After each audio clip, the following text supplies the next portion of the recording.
अच्छा, आपको याद नहीं, मैंने बताया था दल। हाँ, शेड्यूल 10। हाँ जी, शेड्यूल 10 में ही है। एंटी डिफेक्शन लॉ का मतलब है, ये तो था आपका दल बदल, एक पार्टी से दूसरी पार्टी में जाना। आप सब ऐड कर लीजिए, 52वां संशोधन था और 1985 में लेके आए थे एंटी डिफेक्शन लॉ। इसके अंदर कैसे किस ग्राउंड पे एमपी और एमएलए को डिस्क्वालीफाई किया जाता है? दल बदल, दल बदल। हिंदी, माइक ऑफ कर लीजिए। हाँ जी, दल बदल।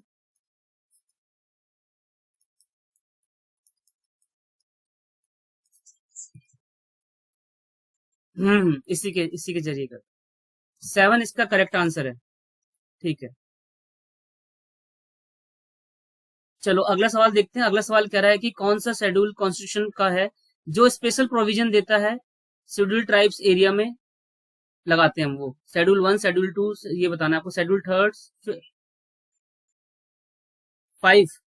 हाँ जी, आपने याद सही करा। मैं आप सबने अगर याद करा हो, एएम टीएम। हाँ जी, ये क्वेश्चन क्या कह रहा है? The six schedule of constitution of India deals with the administration of tribe area. आपको बताना है कौन सा है इसमें। मैंने आपको एएम और टीएम से ट्रिक बताई थी, जरा बताइए फिर कौन सा आंसर लगाना चाहेंगे आप। ए,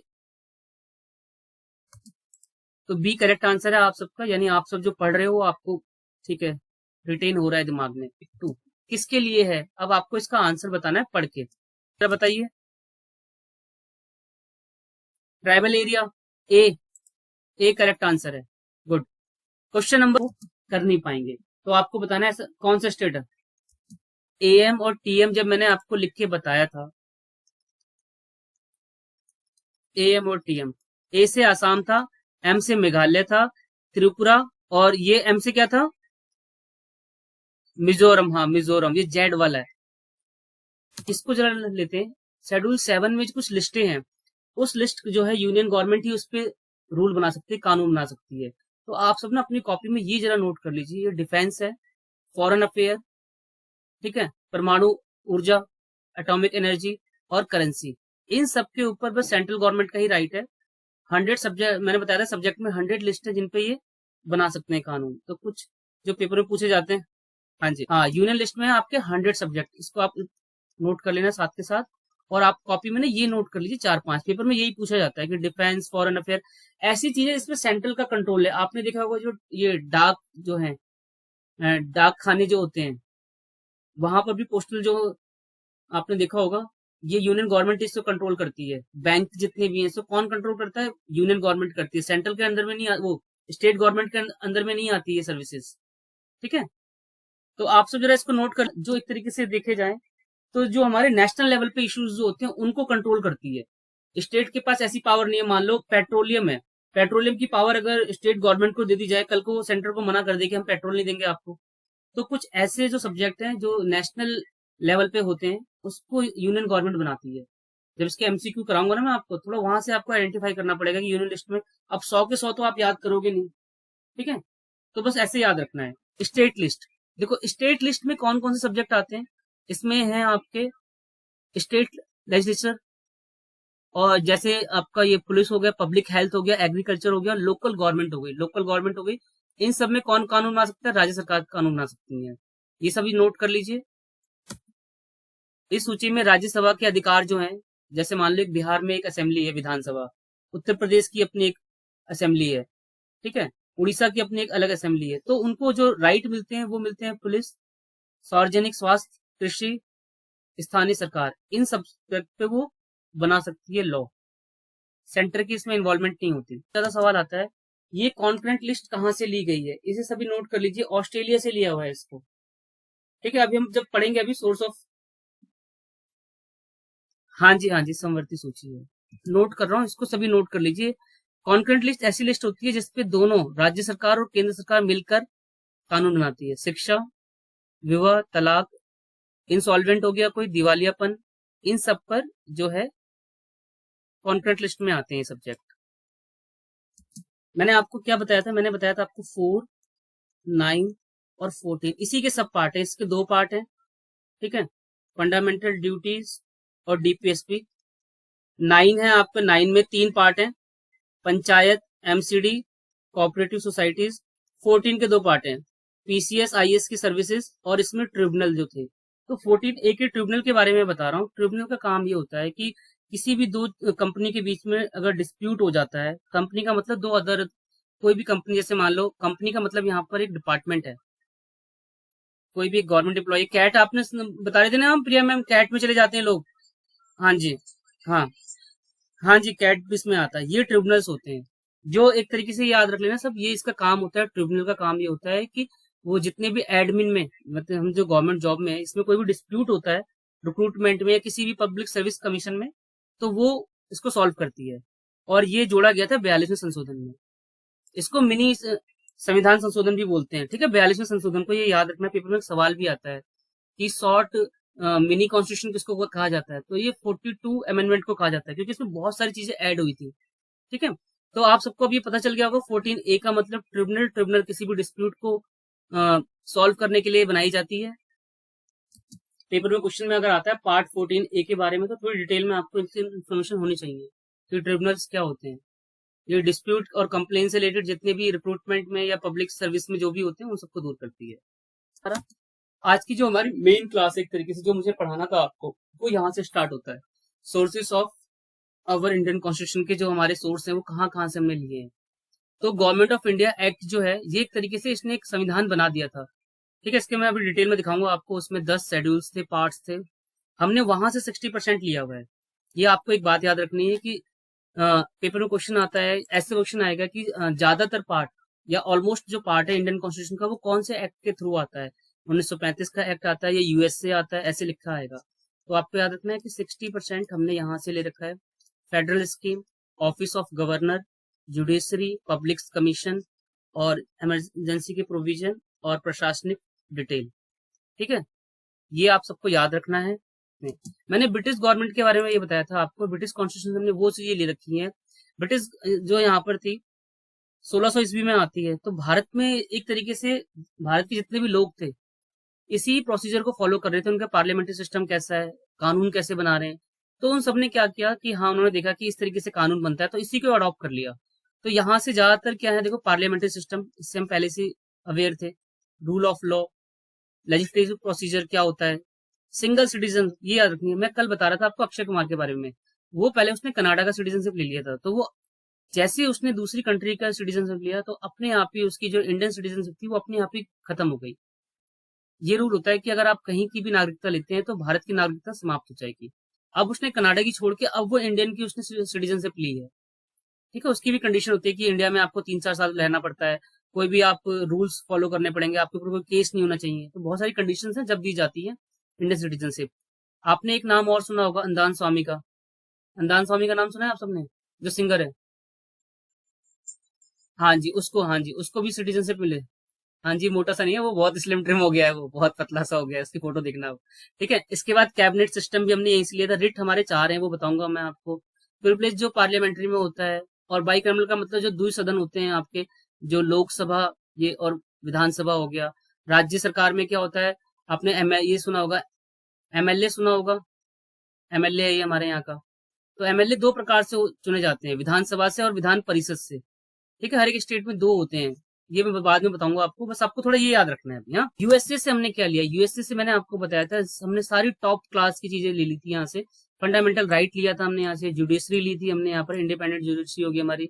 जुडिशियल रिव्यू का मतलब होता है कोई भी हाई कोर्ट या सुप्रीम कोर्ट ने कोई जजमेंट दे दिया है, उस जजमेंट को वो दोबारा से उस पर हम सुनवाई कर सकते हैं। इम्पीचमेंट होता है आर्टिकल 61, पेपर में सवाल आता है कि कौन से आर्टिकल के थ्रू राष्ट्रपति पर महाभियोग लगाया जाता है। तो 61 में आर्टिकल के थ्रू उस पर महाभियोग लगाया जाता है, ठीक है। मैं ट्राई करूंगा। हाँ जी, पूछिए। चैलेंज नहीं कर सकते, बस वो हाँ, बस वो जुडिशियल रिव्यू रिव्यू रिव्यू ले सकता है, वो अपना एक रिव्यू ले सकता है। हाँ हाँ जी, लेकिन वो अपने जैसे सुप्रीम कोर्ट ने कोई जजमेंट दिया, उसको दोबारा से रिव्यू कर सकता है वो। जब भी तो बताया यहाँ पर जुडिशियल रिव्यू सिस्टम भी हमने यूएसए से लिया है, ये ठीक है, संयुक्त राज्य अमेरिका से। ये हिंदी में ऐसा लिखा आएगा। सुप्रीम कोर्ट के, हाई कोर्ट के जजेस को हटाना और वाइस प्रेसिडेंट की पोस्ट, ये जो पद है, ये हमने भी यहाँ से लिया, ठीक है। ट्राई करना, इन सबको याद करने की कोशिश कर। उसमें पूछा जाता है कि आयरलैंड से जो हमने लिया है डीपी, हाँ जी, डीपीएसपी लिया हुआ है, ठीक है, डीपीएसपी। डीपीएसपी के बाद मैंने आपको बताया था नॉमिनेशन जो होता है राज्यसभा के मेंबर का, ये 12 होते हैं जिन्हें नॉमिनेट किया जाता है। ये भी कहाँ से लिया है हमने, ये भी हमने लिया है इससे आयरलैंड से, ये याद रखना है।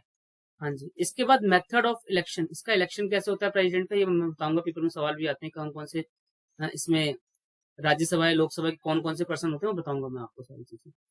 ठीक है। इसमें लोकसभा और राज्यसभा के दोनों होते हैं पर्सन, लेकिन जितने भी होते हैं वो सारे होते हैं इलेक्टेड, जो चुन के आते हैं। ठीक है।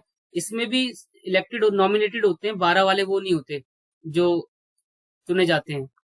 ठीक है। जो नॉमिनेटेड होते हैं वो नहीं चुने जाते, उसके बाद में हम डिस्कस करेंगे बाद में जब मैं पढ़ाऊंगा इसको डिटेल में। अभी आपको बस ये याद रखना है, 3 चीजें याद रखनी है हमेशा। आयरलैंड से 2 चीजें जो है डीपीएसपी और नॉमिनेशन ऑफ राज्यसभा और ये मेथड ऑफ इलेक्शन, ये 3 चीजें आप याद कर लेना एक बार। कनाडा में पेपर में सबसे ज्यादा क्वेश्चन आता है कि जो केंद्र सरकार है वो स्ट्रांग है, federation with a strong centre. ठीक है। ये बहुत सवाल पूछा आता है कि संघ शक्ति जो है, ठीक है, ये केंद्र ज्यादा शक्तिशाली है। ये हमने कहाँ से ले रखा है कि हमारा जो सेंटर है, केंद्र के पास ज्यादा पावर होगी as compare to state government. ठीक है। तो केंद्र की जो शक्तिशाली एक तरीके से वो कहाँ से लिया हुआ है, हमने कनाडा से लिया हुआ है। ठीक है। अब इसके साथ साथ आपको ये याद करना है, इस पॉइंट का कोई मतलब जानता है, रेसिडुअली पावर का मतलब क्या होता है?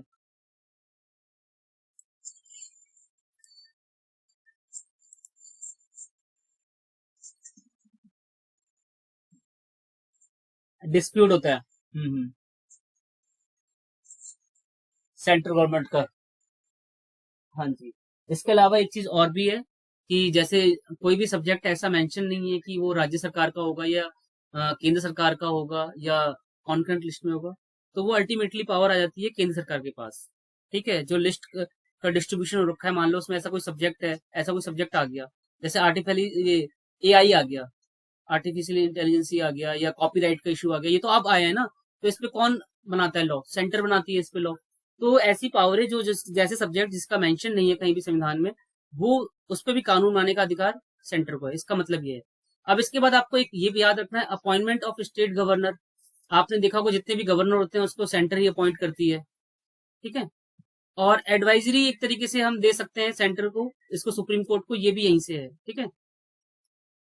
ये 3-4 इसमें से याद रखना। ज्यादातर सबसे ज्यादा 80% ये पूछा जाता है जितने भी मैंने अभी तक पेपर देखे हैं, federation with a strong centre. ठीक है। और ट्राई करना आप ये सब, इसको एक बार दिमाग में याद हो जाए तो। ठीक है। रिकॉर्डिंग हो रही है इसकी। ज्यादा सवाल आता है पेपर में, एक ये आता है कॉन्करेंट लिस्ट। एक ज्वाइंट सिटिंग है आर्टिकल 108 के थ्रू, ज्वाइंट सिटिंग होती है राज्यसभा और लोकसभा की दोनों की।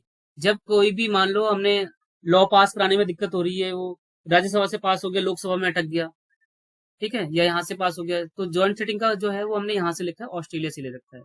और freedom of trade and commerce, और एक स्टेट से दूसरे स्टेट के बीच में हम व्यापार करना, ये भी हमने ले रखा है ऑस्ट्रेलिया से। तो 3 चीज एक बार दिमाग में रखना आप, ज्वाइंट सिटिंग, कॉन्करेंट लिस्ट और freedom of trade and commerce. ठीक है। इसके बाद सस्पेंशन ऑफ फंडामेंटल राइट, इसको जरा सभी नोट कर लीजिए।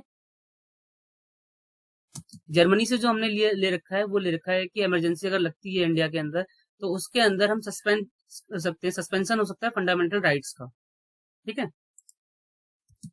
रिपब्लिक जो है वो हमने कहां से लिया है, फ्रेंच रेवोल्यूशन से लिया था, कॉन्स्टिट्यूशन से लिया था जर्मनी के। ठीक है। इसके बाद आपने देखा होगा प्रिम्बल, जो प्रिम्बल के अंदर ये वर्ड है ना, इक्वेलिटी और फर्टिनिटी, भाईत्व, बंधुत्ता हिंदी में बोलते हैं इसको, ये प्रिम्बल में है, ये भी हमने, हाँ, ये हमने यहाँ से ऐड किया हुआ है। फ्रेंच, ठीक है, फ्रांस की जो क्रांति हुई थी उनका एक घोषणा पत्र था, वहां से हमने लिया था। ठीक है। तो ये आप सबको वर्ड याद रख। देखो, रिपब्लिक का मतलब होता है कि भारत के अंदर कोई भी ऐसा नहीं है कि एक राजा है उसका बेटा ही एक तरीके से अगला वो बनेगा राजा। तो रिपब्लिक का मतलब होता है कि इसके अंदर ऐसा कोई भी प्रोसीजर नहीं है कि गणतंत्र है, यहाँ पर लोग चुनेंगे प्रेसिडेंट को, राष्ट्रपति को। ठीक है। इसलिए इसको बोला जाता है गणतंत्र। रिपब्लिक का मतलब है कि किसी एक राजा का बेटा दूसरा वो राजा नहीं बनेगा, या उसका कोई भी रिलेटिव नहीं बनेगा। 2 चीजें और रह गई हैं। अगला देखो यहाँ पर साउथ अफ्रीका से क्या लिया हुआ, ये पेपर में बहुत ज्यादा आता है, सभी इसको जरा नोट कर लेना। जो हम संविधान में संशोधन करते हैं ना, आर्टिकल 368, और इसके साथ साथ आपको याद रखना है पार्ट 20 है। ये पार्ट 20 में बताया था ना मैंने, जिसके अंदर हम कॉन्स्टिट्यूशन का अमेंडमेंट करते हैं, संविधान में संशोधन, तो साउथ अफ्रीका से हमने ये लिया हुआ है। इसके बाद इलेक्शन जो होता है राज्यसभा के मेंबर्स का, 12 को हटाकर, वो 12 वाले नहीं है ये, ठीक है। ये इलेक्शन है जो हम 230 मेंबर्स का इलेक्शन होता है। वो कैसे होता है, राज्य सरकार से कैसे लिया जाता है। जैसे मान लो कि दिल्ली में, आपने दिल्ली के देखे हुए कितने राज्यसभा में मेंबर हैं, 2 या 3 है ना। एक बार राज्यसभा के जो मेंबर होते हैं ना, हाँ जी, राज्यसभा के मेंबर जो होते हैं, जो वहाँ की गवर्नमेंट होती है, जो विधानसभा की, वो जो जीतती है उसके वोट ऑफ परसेंटेज के हिसाब से भेजे जाते हैं। जैसे मान लो दिल्ली में आपकी गवर्नमेंट थी, तो आप गवर्नमेंट की जो एमपीज हैं राज्यसभा में, वो 3 है, ठीक है। आपने संजय सिंह को भी देखा होगा, फिर संजय सिंह के साथ आपने इसको भी देखा था एक बार, अभी इसकी मैरिज हुई थी, किसकी, प्रियंका चोपड़ा की सिस्टर से। हाँ हाँ, राघव चड्ढा, ठीक है। तो हाँ हाँ, तो ये नाम याद रखने हैं आपको। साउथ अफ्रीका से हमने लिया है election of member of Rajya Sabha, ठीक है। हर एक राज्य से जो एमपीज इलेक्ट होके जाएंगे उनका मेथड क्या है, और देख लीजिए। जापान से हमने क्या लिया था, जापान से हमने लिया था यहाँ पर प्रोसीजर जो है लॉ का, कैसे स्टेबल करेंगे हम, उसके बारे में है। और रूस से क्या लिया, ये जरा इसमें एक दो चीजें आती हैं, ये सभी याद रखना पेपर में। एक तो आता है जो हमारे 5 ईयर प्लान जो होते थे ना, पंचवर्षीय योजना, एक तो हमने ये यहाँ से ली थी रूस से। और फंडामेंटल ड्यूटीज, ये सबसे ज्यादा पूछा जाता है पेपर में। और इसके बाद प्रिम्बल में ना 3 वर्ड लिखे हुए हैं कि ये किससे डील कर रहा है। एक तरीके से जस्टिस 3 प्रकार की दे रखी है प्रिम्बल के अंदर, 3 प्रकार की स्वतंत्रता के बारे में बात करता है। वो कहता है सोशल, इकोनॉमिक और पॉलिटिकल। ये 3 स्वतंत्रता जो वर्ड है प्रिम्बल में जो ऐड कर रखे हैं, ये कहाँ से लिए हुए पेपर में अगर आता है तो वो रूस है इसका आंसर। यहाँ तक आप सब एक बार ये पूरे खत्म हो जाते हैं, सोर्स ऑफ इंडियन कॉन्स्टिट्यूशन। यहाँ तक आपको मुझे पढ़ाना था आज। इसके क्या है, ये कह रहा है कि 1935 में जो हम एक्ट जो लेके आए थे, मैंने बताया था ना 60% हमने यहीं से कॉन्स्टिट्यूशन से ले रखा है। तो उसके अंदर जब संविधान जब बन के आया था, तो इनके पास जो डॉक्यूमेंट था उसमें 321 सेक्शन थे और 10 शेड्यूल्स थे, तो वहीं से कॉपी कर रखा है। और ये देखिए, ये मैंने आपको पढ़ाया था। एम एन रॉय ने सबसे पहले, जो कम्युनिस्ट पार्टी के थे, सबसे पहले इन्होंने ये विचार लेके आए थे। फिर कांग्रेस ने इसको 1935 में अपने कॉन्स्टिट्यूशन असेंबली में बोला था कि हाँ, हमारी भी एक संविधान सभा होनी चाहिए, ठीक है। ये बात आपको याद रखनी है इसमें। 2 नाम याद रखने, एक तो याद रखना है एम एन रॉय का, और एक याद रखना है आईएनसी ने इन्हीं की डिमांड को आगे ऑफिशियली डिमांड कर दी थी कि हाँ, हमारी कॉन्स्टिट्यूशन असेंबली होनी चाहिए, ठीक है। नेहरू ने 13 दिसंबर 1946 में, जवाहरलाल नेहरू। इनका क्या था, इन्होंने एक, हाँ, ये सबको याद रखना है। इनका ये था कि फंडामेंटल फिलॉसफी थी इसके अंदर कि हमारा कॉन्स्टिट्यूशन स्ट्रक्चर कैसा होगा।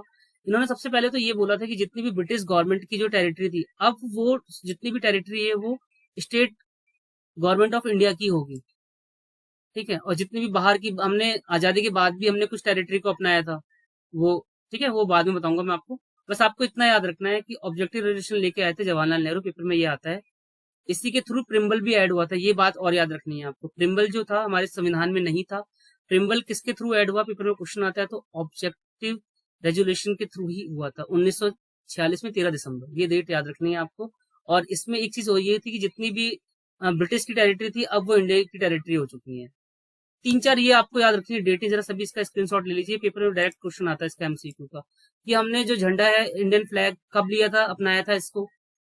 और इंडिया कॉमनवेल्थ, ये आपको पेपर में क्वेश्चन आता है कि इंडिया मेंबर कब बना था कॉमनवेल्थ का, 1949। ये डेट एक ये पूछी जाती है पेपर में। इसके बाद ये पूछा जाता है कि नेशनल फ्लैग कब हमने अपनाया था, एंथम कब अपनाया था, ठीक है, और नेशनल सॉन्ग कब अपनाया था, और फर्स्ट प्रेसिडेंट जो डॉक्टर, ये तो नहीं है। और ये बात रखनी, जो कॉन्स्टिट्यूशन असेंबली थी उसमें 64 लाख रुपए खर्च हुए थे, 11 सेशन हुए थे, मैं आपको बता चुका था। इंडियन कॉन्स्टिट्यूशन के जो मेकर थे वो 60 कंट्रीज के, इन्होंने कॉन्स्टिट्यूशन को पढ़ा था, गए थे वहां पर, ठीक है, ड्राफ्टिंग करते समय। और बस हाँ, इतनी चीजें याद रखनी है आपको, 2-3 तक आप सबको याद रखना है। जो ये मैंने पॉइंट जो मार्क करें, इसी को एक बार आप नोट्स में बना लेना। वीडियो रिकॉर्ड हो रही है इसकी, कुछ कमिटीज आ जाती हैं।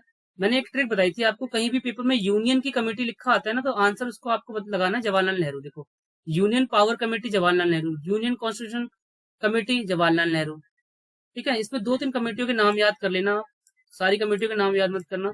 एक फंडामेंटल राइट की सब कमेटी के पेपर में आता है, जेबी कृपलानी थे इसके, और एससी मुखर्जी भी थे इसके, माइनॉरिटी कमेटी के। ये 2 नाम याद रखना है। ड्राफ्टिंग कमेटी सबको पता ही होगा। प्रांतीय कमेटी जो थी उसके सरदार वल्लभ भाई पटेल थे। बस हाँ, ये सब नहीं याद करनी, ये सब बेकार है। ये यहाँ तक का आप स्क्रीनशॉट ले लीजिए, इसको एक बार थोड़ा सा याद कर लीजिए। जो पीजीटी और टीजीटी के पेपर देने जा रहे हैं ना, अगर थोड़े अच्छे सवाल पूछेंगे पॉलिटी में तो यहाँ से सवाल पूछे जा सकते हैं। बस एक पेज और है,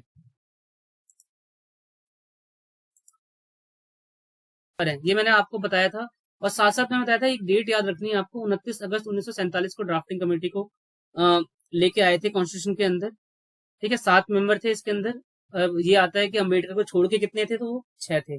एक इसमें ये है टी कृष्णा, ये इनकी डेथ हो गई थी, तो यहाँ पर ये डीपी खातेन ये आए थे। ठीक है, ये इतना याद नहीं करना है आपको, बस इतना। हाँ थे, आपको शेड्यूल्स पढ़ाए थे, इसको जरा देख लेते हैं। पार्ट 1 में ये था। पार्ट 2 में ना देखो इनकी सैलरीज, अलाउंस और प्रिविलेज जो है वो किस प्रकार से है। पहले राष्ट्रपति की सैलरी, ये 9 है पूरे टोटल, इसमें कैग भी है एक। इन सबकी जो सैलरीज हैं, अलाउंस हैं, वो एक फंड होता है। ठीक है, जिसमें केंद्र सरकार का पैसा नहीं होता, उसमें सारे ही एक तरीके जो टैक्स से पैसे कलेक्ट होके आते हैं ना, वो होते हैं, इनके थ्रू उनकी सैलरी दी जाती है। हाँ जी, हाँ जी, हाँ जी, संचित निधि कंटीजेंसी फंड होता है, वो बताऊंगा अभी। उसके वैसे सारी चीजें टर्म्स बताना नहीं चाहता, फिर आप उसमें थोड़ा सा ये हो जाओगे, ये कहाँ से टर्म आ गया। ठीक है, तो ये नाम याद रखने हैं। राष्ट्रपति, governor, speaker, chairman of deputy Rajya Sabha का स्पीकर, और ये सुप्रीम कोर्ट और हाई कोर्ट के जजेस और कैग, ये नाम याद रखने हैं आपको, ट्राई करना कि याद हो जाए। अगला देखो, थर्ड जो लिस्ट है इसके अंदर ओथ है। ओथ कौन कौन सी है, जो शपथ जो लेते हैं कौन कौन से, देखो यूनियन मिनिस्टर, कैंडिडेट जितने भी है, the candidate of for election of the president, member of parliament, जजेस, कैग, स्टेट मिनिस्टर, ओथ ली जाती है, शपथ ली जाती है। ठीक है, कोई बोल रहा था सरकारी कर्मचारी नहीं है इसमें इंक्लूड। ठीक है, इसमें सारे ये हैं, मिनिस्टर्स हैं, जजेस हैं, ये सब इंक्लूड है। इसके बाद मैंने आपको बताया था पार्ट 4, पार्ट याद है, ये तो पता ही है, सीटों का बंटवारा है यहाँ पर राज्यसभा का।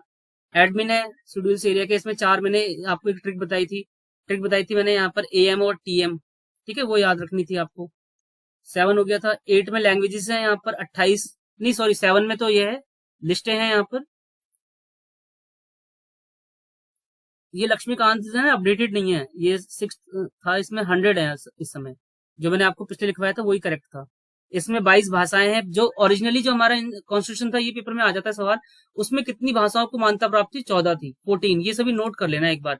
8 ऐड हुई है अभी, 22 भाषाएं हैं ना जो, इनमें से पहले जब हमारा स्टार्टिंग का कॉन्स्टिट्यूशन था उसमें 14 ही थी, 8 बाद में ऐड हुई। 9वां है लैंड रिफॉर्म के बारे में है, भूमि सुधार के ऊपर कानून बना सकती है राज्य सरकार, इसके बारे में बता रखा है। ठीक है,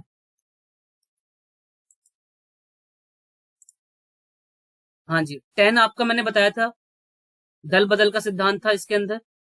provision related disqualification of member of parliament और स्टेट लेजिस्लेचर, ठीक है, ऑन ग्राउंड ऑफ डिफेक्शन। ये मैंने बताया था ना, 52वां अमेंडमेंट था 1985, पेपर में ये डेट आ जाती है कि दल बदल का सिद्धांत कौन से संशोधन में लाया गया था। 52वां संशोधन, डेट दे देंगे आपको, 52, 53, 54 इस तरीके से। और इसके बाद ये 2 चीज आप सब इसको जरूर नोट करना। 11 और 12 में इसमें थोड़ा सा एडवांस ये है, इसमें ये है कि जो पंचायत को जो पावर मिलती है, अथॉरिटी मिलती है, रिस्पॉन्सिबिलिटी मिलती है, 29 सब्जेक्ट पे जो वो कानून बना सकते हैं, वो मिलती है 243G के थ्रू। ये सभी नोट कर लेना, ये पेपर में बहुत मैंने देखे हैं सवाल आजकल आ रहे हैं ये, कि जो पंचायत की जो पंचायती राज के अंदर जो उनको अथॉरिटी मिलती है, वो इसके थ्रू मिलती है। ठीक है, आर्टिकल नंबर 243G। और एक और याद रखना, MCDs को जो 18 सब्जेक्ट के ऊपर कानून बना सकते हैं, वो है 243W। बस आज की क्लास में मुझे इतना ही कराना है। 3, हाँ, बलवंत राय मेहता कमेटी ने इसको रिकमेंडेशन दी थी। 2 कमेटियां थी, लेकिन बलवंत राय मेहता की मानी गई थी। 3 टायर इन्होंने इसमें बोला था कि 3 टायर होने चाहिए इसके अंदर, और टायर 1, टायर 2, टायर 3 जनसंख्या के अकॉर्डिंग। और 29 सब्जेक्ट के ऊपर जो रूल बना सकते हैं, वो आर्टिकल कहता है 243G। इसी के साथ साथ मैंने 12 में बताया था, MCDs बनाने का यहाँ पर राइट मिलता है, कॉन्स्टिट्यूशन पावर देती है। इसमें 18 सब्जेक्ट के ऊपर वो सब्जेक्ट के ऊपर बना सकते हैं रूल्स रेगुलेशन। आपने देखा होगा ये चुनाव जो नहीं होते, मेयर के चुनाव होते हैं,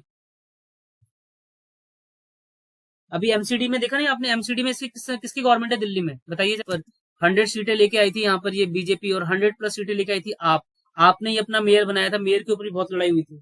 ठीक है। ये मेयर वेयर बनते हैं, इनका काम क्या होता है? इनका काम ये होता है कि जितनी भी लोकल कॉलोनियाज होती हैं जो है, ये इनके लिए कुछ काम करे। इनकी सफाई का काम हो गया, जन्म मृत्यु का प्रमाण पत्र में कुछ चेंजेस करना हो, इसका हो गया।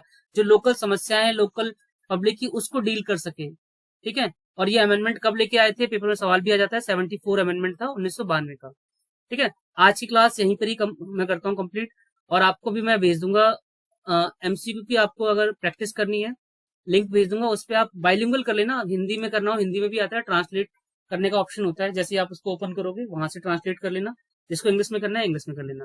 लेकिन आप प्रैक्टिस करना, प्रैक्टिस करने से आपको लगेगा कि हाँ आपने कुछ पढ़ा था, और वो चीजें आपको कैच होगी धीरे धीरे कि हाँ हमने पढ़ा था, ये इसका आंसर है, ये इसका आंसर है।